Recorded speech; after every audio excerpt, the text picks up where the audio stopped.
What's up, everyone? My name is Ale. Welcome back to my world of stocks, and welcome back to my monthly update series, which, by the way, I know I'm very late this month. I'm very sorry about that. We're like well into April already. If you watched my channel update video, channel update 100,000 subscriber video, then you know that things are going to really start ramping up from here on out. So hopefully this is the last time that I'm late, but again, I apologize for that. Anyway, in this monthly update series, what we do is every single month we cover three specific topics. Number one, the current state of the economy and the stock market on a more kind of macro level, and I share with you my opinion on how I feel about everything going on. Number two, what stocks I bought and sold over the past month, which was March 2021. And then finally, number three, what stocks I'm thinking about buying or selling this month, here in April of 2021. And of course, if you enjoy this series, please consider hitting that like button. Really helps the channel survive and grow, and it means a lot to me. Thank you guys for that. But with all that said, let's go ahead and get started. Okay, now jumping into part one, let's cover now the economy and the stock market and how I feel about everything that's going on right now as we're still kind of trying to recover from all the lingering effects of very sharp recession caused by the global health crisis and our reaction to it, where we implemented a lot of like lockdowns and strict restrictions that some of which are still kind of lingering on even a full year after all of this started. Well, starting with the stock market, by pretty much all accounts, it's really booming, which is strange considering the weakness and uncertainty of the economy that we'll discuss in a second. But this has really been the case for most of the past year, as the stock market has really just skyrocketed from the bottom of last year's crash. Currently, the S&P 500 is up over 100% in the past 5 years and is also trading at an all-time high at the time of recording this video. The same thing can basically be said about the Dow Jones, as it is up over 90% and is also trading at an all-time high today. And then no surprise here, the tech-heavy Nasdaq continues to perform the best of all, as many of these tech companies actually benefited from people forced to stay home, and this one is up over 185% over the past 5 years, and is of course also trading at an all-time high. So if you were only looking at the stock market, you'd probably guess that we have one of the absolute best economies right now, and yet that couldn't be further from the truth. Unemployment is still running rampant across really the entire world, with continuing jobless claims here in the United States still sitting right around 4 million. That is very high. Granted, the whole reason the stock market is up is due to the progress that we've been making over the past year, but we still have a long way to go before we even can really dream about reaching our pre-crisis lows. That said, the reason to be optimistic continues to be the same month after month, so I'll just go ahead and give you guys a quick update on that right now. And really the biggest positive of all continues to be the strong ramp up and rollout of V-shots for the pepperoni, which is helping states and the businesses within them to finally start like fully reopening. As of right now, every single state in the United States is planning to open up V-shot eligibility within the next month to anyone that is at least 16 years old, with many of them having already lifted those restrictions. And when looking at a New York Times article, they estimate that at our current pace, we would have 90% of the US population receiving the V-shot by sometime in July. So this is pretty good progress here, and hey, that bodes very well for our economic recovery. And that's kind of where I'm at myself. I still feel like this is a very rough economy, but there's such a big reason to be optimistic with the large ramp up of V-shots that is leading to a lot of hope for a larger economic recovery as things continue to open up and restrictions go down and we start to see more job growth, and very damaged industries like restaurants and services and tourists and things like that also start to finally see some recovery as well. However, in my opinion, the stock market is still very expensive, and even with a large economic recovery, we're still trading too high, and I can prove it. Take a look at the S&P 500's PE ratio. According to longtermtrends.net, our PE ratio is as high as 40, which is well above most of our historic ratios and is very high up on the extreme bubble range there. These ranges go from extremely undervalued to fair value, and then to overvalued, then bubble, and then that super high range of extreme bubble, and that's where we are right now. Now, I know what a lot of you guys are thinking, Ale, this is using trailing earnings for the past year, and we had that really sharp recession that we're still recovering from, so it's making the PE ratio look higher than it really is. Well, that's why I personally like using the Shiller P ratio, which instead uses the earnings from the past 10 years, and they're even adjusted for inflation. So it's a much better gauge for how we're trading based on more realistic earnings. And even there, though, we're still very high up on that extreme bubble range. So combined with the struggling economy, it's pretty hard to argue that we're not overvalued right now. Thing is though, we're rarely ever in that green fair value range and almost never below it. In fact, for the past decade, we've literally only been in the overvalued, bubble, and extreme bubble ranges. So if you're one of those people, and I don't mean this in an insulting way, but if you're one of those people that went around calling everyone idiots for buying stocks over the past decade, over the past 10 years, and you yourself was not buying anything, I'm sorry to say it, but you missed out on one of the absolute best bull markets in our entire history. In other words, what I'm trying to get at is that trying to time the market is one of the dumbest things you can do because it's practically impossible. And at the very least, it's extremely difficult, and most people cannot do it successfully. So in my opinion, it's important to understand when the stock market is expensive, not so that you stay away from it, but so that you just understand that you have to take on a little bit more risk right now, and you're gonna have to put more effort and more work into researching companies so that you can do some more strategic buying. And I get that that's not really fun for a lot of people. It's going to be more time consuming. For me, I personally do like it, but I think the average person probably doesn't want to be spending so much time researching companies and doing a lot more strategic moves in the market. But that's what it's going to take. You might have fewer gains and higher risk potentially, but as long as you stick to investing in good companies at reasonable valuations and don't do anything too crazy, and you maintain a long-term mindset, you're most likely going to be just fine. And especially if you're able to have some cash outside of the market so that when the market does dip or correct or even have a crash, then you can go in and buy much heavier. The people that are the most successful in the stock market, I'll just tell you right now, are people that have enough money to consistently invest, but also still have funds outside of the market to go in heavier when the market goes down and when stocks are going down. That's the people that make the biggest gains, are the people that buy stocks when they're going down. And even if you don't have a lot of money, you can still do that. You just need to ration the portions. You just need to make the portions a little bit different so that you're not buying so much early on, so that you still have some money outside of the market to go in. So you should always still have some savings outside of the market. But anyway, that's what I've been doing myself, just been a lot more strategic with my buying. And if anything does go a lot lower, I'll just go in and buy heavier, and I'll always kind of have that long-term mindset.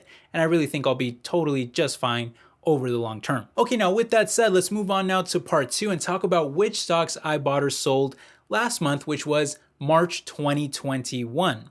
And let's start with a couple growth stocks that I bought last month. And first up, we might as well get to the most obvious one out of the way, since I've already mentioned it in a couple recent videos, and that is Tesla. Ticker symbol is TSLA.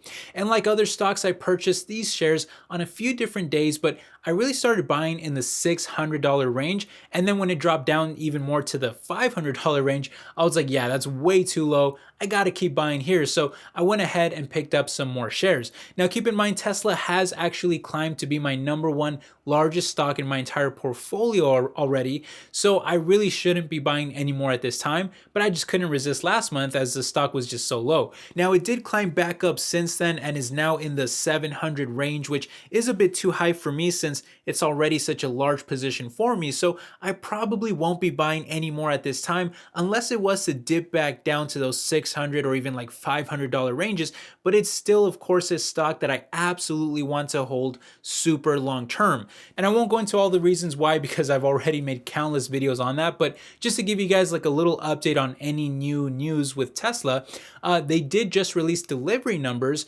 And despite the global shortage of auto parts that were actually a big reason why the stock was struggling last month, like chip parts and different things, Tesla was still able to break record deliveries last quarter with about 185,000 cars being delivered worldwide, and China being a major demand driver for them. And that comes as no surprise to me. China is going to be a huge growth driver for them as the largest EV market in the world. And with Tesla expanding more into Europe and even like India and everywhere else, that growth is only going to accelerate in my opinion, especially now that they're pumping out the Model Y crossover, and then when they release the Cybertruck, and then even a cheaper sedan than the Model 3. And by the way, for all those people that constantly make the argument that Tesla has demand issues, they actually sold more cars than they were even able to produce last quarter. So give me a break with all these ridiculous demand issue claims. Tesla is red hot, people love the brand, and I don't really see demand slowing down anytime soon. Moving on though, another high growth stock that I did go ahead and purchase more of last month was Nvidia, ticker symbol NVDA. And this is a stock that I covered heavily in my 4 discounted stocks to buy in 2021 video, so I'll direct you guys to it if you want a deeper dive on it. But they had a significant dip in early March, and I just had to scoop up some more shares because of the huge growth opportunities that they have over the long term. In fact, this year, sales and profits are both expected to grow by over 30% each, and that's even after having already grown by over 50% last year as well. Granted, a lot of that growth is thanks to the pepperoni lockdowns, with more people staying home and upgrading their PC components either for work or even play, but with their data center addressable market for 2024 being like 15 times larger than what they did last year, and with the rise of gaming, artificial intelligence, and smart cities and autonomous driving over the long term, I have very little doubt that Nvidia isn't going to grow much larger in the coming years. Unfortunately, the stock has already recovered heavily from their March lows, so I don't plan to buy any more shares at this time since it is already a decent sized position in my portfolio, but it currently trades in the $600 range, so having bought it recently in the $400 range makes it look like I got it at an absolute steal. Now there is one more growth stock that I picked up last month, but I'm gonna save it for part 3, which I'll explain in just a second. But first, I'm just going to go ahead and cover the different dividend stocks that I purchased last month, and there was 3 of them, one of which is a brand new addition to my portfolio. Now, starting with one that I already owned myself, that's going to be Pfizer. And this is actually a fairly new stock to my portfolio as well, but I did go ahead and add a little more last month. And they're of course famous right now for their V-Shot for the pepperoni that should bring in billions of dollars in sales just this year alone. But even putting that aside, they've got a robust and very growth-oriented pipeline for the future that I think will bring them lots of success over the long term. We're talking almost 100 different projects in total. That is very hard to match by any other companies. The stock has been volatile in recent years, but this chart is a little deceiving because it's really only hovered within that $30 range. And in the lower part of that is really where I feel the most comfortable buying. So I went ahead and picked up some more shares at just under $34. And right around these prices, their dividend yields over 4%. So I'm happy to take that. Not sure if I'll be buying any more at this time, but usually under 35 is where I like to nibble away. Okay, now with that said, there's still one growth stock and 2 dividend stocks that I purchased last month, and by the way, one of those is a brand new addition to my portfolio, but I want to talk about those now in part 3, which is which stocks I'm thinking about buying here in April, because these are stocks that I want to continue buying. So I'm just kind of moving these up to part 3, and we're going to go ahead and start with my growth stock, and then we'll cover the last 2 dividend stocks. And again, all of these stocks I purchased last month, but I still want to continue purchasing this month here in April. Okay, now starting with that last growth stock, let's just get it out of the way. I went ahead and bought some more of Alibaba, ticker symbol BABA, the Chinese e-commerce giant. And this is a company that typically sees revenue growth of well over 30%, which is monstrous growth for a company that is already doing over 100 billion US dollars this year. And with China expected to become the first country in the world to exceed over half of all their entire retail coming from just online shopping, I think this is the perfect market for Alibaba to continue expanding in and dominating as a leader in online shopping with their various platforms, among other things like cloud computing and different services.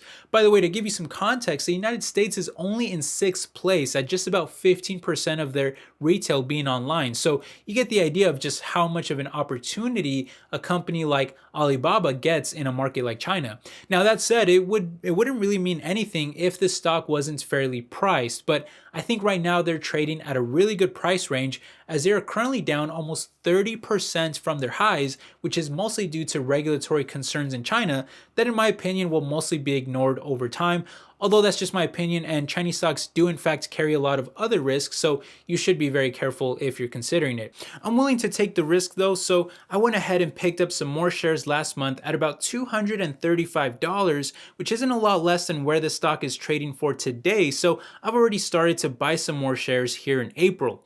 Okay, so that was the last growth stock. Let's now finish up with the last two dividend stocks. And first up, I'll just quickly mention that, as always, I did go ahead and buy some more AT&T. And I know this is getting old at this point, but anytime that this stock trades under 30, it's just so hard to ignore because that dividend yield goes north of like 7%, which I think is huge. And as you can see, the stock is just barely below 30 right now, which is where I kind of draw the line on any more buying. So as long as it stays there, I mean, we're talking midpoints of 52-week range, down over 22% in the past 5 years, a valuation that is over 50% cheaper than the sector on a non-GAAP PE ratio basis, and a dividend that still yields about 7% despite having already been grown for 36 years in a row. I mean, it's just so hard to resist that. So I went ahead and bought some more shares at an average of $28 last month, and I'll probably be buying a little more this month too.